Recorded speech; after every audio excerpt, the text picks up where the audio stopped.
Facebook's coming out did little to help Wall Street as a whole. The Dow Jones Industrial Average lost another 73 points to close at 12,369. The Nasdaq fell nearly 35 points to close at 2778.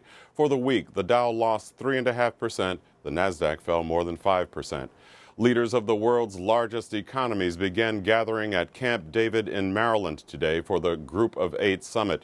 Dignitaries were met at Dulles Airport outside Washington before heading to the presidential retreat and the G8 gathering. Uncertainty over Greece, the euro system, and austerity measures topped the agenda. Before leaving the White House, President Obama called for more emphasis on economic growth.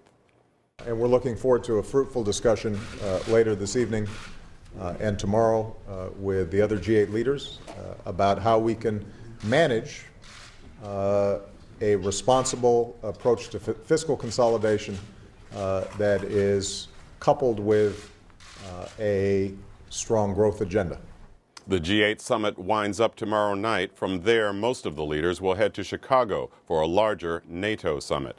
The political crisis in Greece took a new turn today. A spokesman for the caretaker government reported that German Chancellor Angela Merkel suggested Greece hold a referendum on staying in the euro system when it holds new elections in June. The German government later denied it, but Greek leaders complained of outside interference. Merkel has insisted on austerity measures in Greece as the price of a European bailout. In Syria, government troops stepped in again to break up mass Friday protests. Security forces fired tear gas and live ammunition in Aleppo to disperse thousands of people. There were similar rallies in other cities. Meanwhile, the military stepped up its shelling of Rastan. Thick plumes of smoke could be seen rising above that town in central Syria. In Damascus, the Norwegian commander of a UN observer mission urged both sides to stop the bloodshed.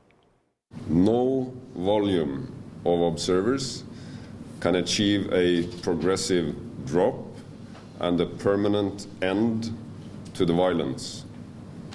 If the commitment to give dialogue a chance is not genuine from all internal and external actors. The UN estimated in March that more than 9,000 people have died in the Syrian uprising. Hundreds more have been killed since then. In Afghanistan, NATO announced 2 service members were killed in the eastern part of the country. That put this year's toll at 154. At least 100 of those were Americans. Meanwhile, the new French president stuck by his campaign pledge to withdraw French combat troops from Afghanistan by the end of the year. Francois Hollande met with President Obama in Washington. He indicated some of the 3,300 French troops in Afghanistan might remain, but not in combat roles.